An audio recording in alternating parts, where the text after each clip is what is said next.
சென்னை புரசைவாக்கம் முக்கிய சந்திப்பில் குடிநீர் குழாயில் விரிசல் ஏற்பட்டு தண்ணீர் கசிவதால் சாலை மிகவும் சேதமடைந்து காணப்படுகிறது. இதனால் பொதுமக்கள் கடும் சிரமத்திற்கு ஆளாகி வருகின்றனர். இதுகுறித்து அப்பகுதி மக்கள் மற்றும் மாமன்ற உறுப்பினர் பரிதி இளம் சுருதி உடன் நமது செய்தியாளர் அன்பழகன் நடத்திய கலந்துரையாடலை காணலாம்.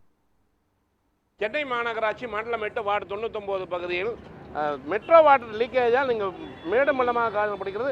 குறிப்பாக இந்த வழியாக செல்லக்கூடிய வாகன ஓட்டிகள் மிகுந்த சிரமத்திற்குள்ளாகி வருகிறார்கள். இங்கே பள்ளம் ஏற்பட்டதால் எந்த விதமான அதாவது இருசக்கரம் கீழே விழுந்து விபத்து ஏற்படக்கூடிய ஆபத்து உள்ளது. அதே போல மெட்ரோ வாட்டர் நிர்வாகம் இங்கே இந்த பகுதியில் கண்டுகொள்ளவே இல்லை என்பதுதான் மிகப்பெரிய ஒரு குற்றச்சாட்டாக உள்ளது. இப்போ இவ்வளோ ஜனம் எத்தனை ஆஃபீஸர் போகிறாங்க, பெரியார் கூட போகுது இந்த சைடு தான் வராங்க, ஆனால் எந்த ஆக்ஷனும் எடுக்க மாட்டுறாங்க. எத்தனை ஆஃபீஸர் ஏன் கவர்மெண்ட் ஆஃபீஸர் போகல இந்த சைடு பார்க்குறாங்க தானே, தண்ணி தானே நிற்குது, ஒரு 6 மாதமாக நிற்கிது, ஆனால் எந்த ஒரு இதுவும் இல்லை. ஒரு மாதமாக இருந்துக்கிட்டு இருக்குது. அது மாதிரி அந்த இந்த மெட்ரோ வாட்டர்காரங்களும் காவா தண்ணியை விட்டுடுறாங்க. தண்ணி வந்து கடை வாசல்லாம் ஃபுல்லாக வந்துக்கிட்டு இருக்குது. ரொம்ப கஷ்டமாக நாங்களும் போய் கம்ப்ளைண்ட் பண்ணுறோம், யாரும் கேட்டுக்க மாட்டேன்றோம். இப்போ நம்ம இந்த பகுதி நம்ம உடனே அழைத்த உடனே இந்த வார்டுடைய உறுப்பினர் பரிதி வந்திருக்காரு. நம்ம அவங்கள்ட்ட பரிதி சுருதி நம்ம கேட்கலாம். சார் வணக்கம். இப்போ நீங்கள் உணவில் நன்றி, ஏன்னா நீங்கள் சொன்ன உடனே வந்ததுக்கு. இப்போ என்ன பிரச்சனை, ஏன் இவ்வளோ நாள் நீடிக்குதுங்க? சார் இது வந்து கடந்த ஆண்டே மழை வெள்ளம் மிக்ஜாம் புயல் வந்ததில் மிக்ஜாம் புயல் வரும்போது இந்த பகுதி மிகவும் பாதிக்கப்பட்ட ஒரு பகுதியாக இருந்தது. அதாவது மார்பளவுக்கு தண்ணீர் இருந்தக்கூடிய சூழல் இருந்தது. அது இல்லாமல் அருகாமையில் சிஎம்ஆர்எல் மெட்ரோ ரயில் பணிகளும் வேலை நடந்துகிட்ருக்கு. அதனால் இந்த ஜங்ஷன், அதாவது மில்லர்ஸ் ரோடு, பொர்ஷாவாக்கம் நெடுஞ்சாலை, பிரிக்லின் ரோடு சந்திப்பில் பார்த்திங்கன்னா நம்ம நின்றுட்டு இருக்கிற இந்த பகுதியிலேயே கீழே மழைநீர் காவா போயிட்டுருக்கு.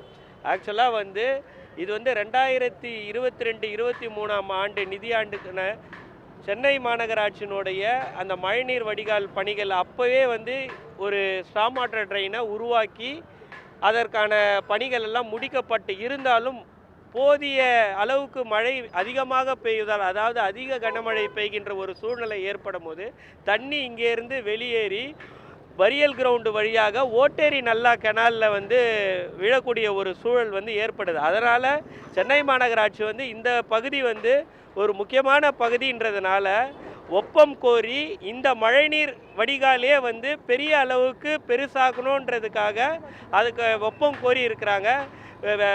உள்ளபடியே சொல்ல வேண்டும் என்று சொன்னால் இந்த மாதம் இறுதிக்குள்ளாரே அந்த பணிகள் தொடங்கப்பட்டு அடுத்த மாதம் முடிவடையக்கூடிய ஒரு சூழல் தான் இருக்கும். இப்போ இந்த இடத்துல உங்களுக்கு பெரிய சவாலாக இருக்குது, இந்த பணி நடைபெறுவதற்கு சவாலாக இருக்குது என்னன்னு பார்க்குறீங்க? இங்கே பணி நடைபெறுவது சவாலாக இருக்கிறதுக்கு முக்கிய காரணம் அருகாமையில் நம்முடைய சென்னை மெட்ரோ ரயில் பணிகள் அதாவது ஏறத்தாழ ஒரு 3-4 வருடங்களாக தொடர்ந்து இங்கே நடக்கக்கூடிய ஒரு விஷயம். ஏன் இந்த முனையில் கூட ஒரு புகழ்பெற்ற கோயில் ஒன்று இருந்தது. நம்முடைய மெட்ரோ பணி வர்றதுனால அந்த கோயிலை கூட அகற்றப்பட்டு மக்கள் எல்லாம் கூட போராடினாங்க அந்த கோயிலை அகற்றக்கூடாது. பட் அதை கூட அகற்றப்பட்டு இங்கே நீங்கள் அப்படியே அந்த கேமரா கொஞ்சம் திரும்பினா தெரியும் உங்களுக்கு எப்பேற்பட்ட மிஷினரிஸ்லாம் இருந்து பணிகள் நடைபெறுகிறது. இதுதான் சவாலான சூழ். ஏன்னா போக்குவரத்து அதிகமாக உள்ளபடியே சொல்ல வேண்டும் என்று சொன்னால் மத்திய சென்னை பகுதியும் வட சென்னை பகுதியும் இணைக்கக்கூடிய ஒரு சாலையாக இந்த பிர்கின் சாலை இருக்கிறது.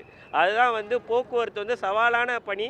அதை கண்டிப்பாக நாங்கள் எடுத்துகிறோம். அதை விட குறிப்பாக உங்களுக்கு பெரிய சவாலாக இருப்பது இந்த மெட்ரோ வாட்டர். ஏன்னா சென்னை மாநகராட்சியை பொறுத்த வரைக்கும் என்னதான் நீங்கள் பணிகள் பண்ணாலும் அவங்களுடைய ஒர்க்கு இந்த கழிவுநீரும் குடிநீர் போகக்கூடிய பாதை உங்கள் சாலையில் தான் போகுது. இப்போ அந்த மெட்ரோ வாட்டருடைய நிர்வாகத்தினர் இப்போ என்ன சொல்கிறாங்க, அதை அரெஸ்ட் பண்ண போகிறாங்களா அந்த தண்ணி? இதை இங்கே ஆக்சுவலாக நீங்கள் ஒன்று பார்க்கணும். ரைட் சைடில் நீங்கள் போனீங்கன்னா இதுக்கு பின்னாடியே அரியந்து அப்பார்ட்மெண்ட், அதாவது அடுக்குமாடி குடியிருப்பு இருக்குது.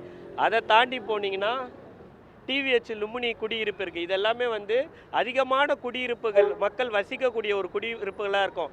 அந்த குடியிருப்புகளுக்கு இதே பகுதியிலேருந்து இதே ரோட்டிலேருந்து தான் குடிநீர் வழங்கப்படுகிறது.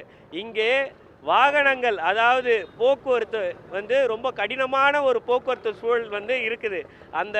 அங்கே குடிநீர் கொண்டு போகிற அந்த குழாய்கள் எல்லாமே மேலேயே இருக்கின்றது. அது பாதிக்க அடைஞ்சு ஒரு சில நேரத்தில் அந்த வாட்டர் லீக்கேஜு அது போல் இந்த பகுதிகளில் அதிகமாக இருக்குது. வாட்டர் லீக்கேஜ் அதிகமாக இருக்குது.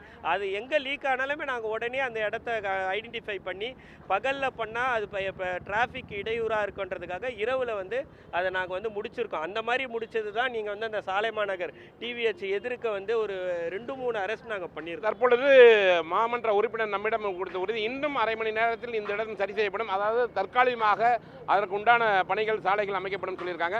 ஏனென்றால் நம்ம அழைத்த உடனே வந்தால் கண்டிப்பாக இதையும் உடனடியாக செய்வார் என்று எதிர்பார்ப்போம். ஒளிப்ப சந்திரனுடன் நண்பழகன்.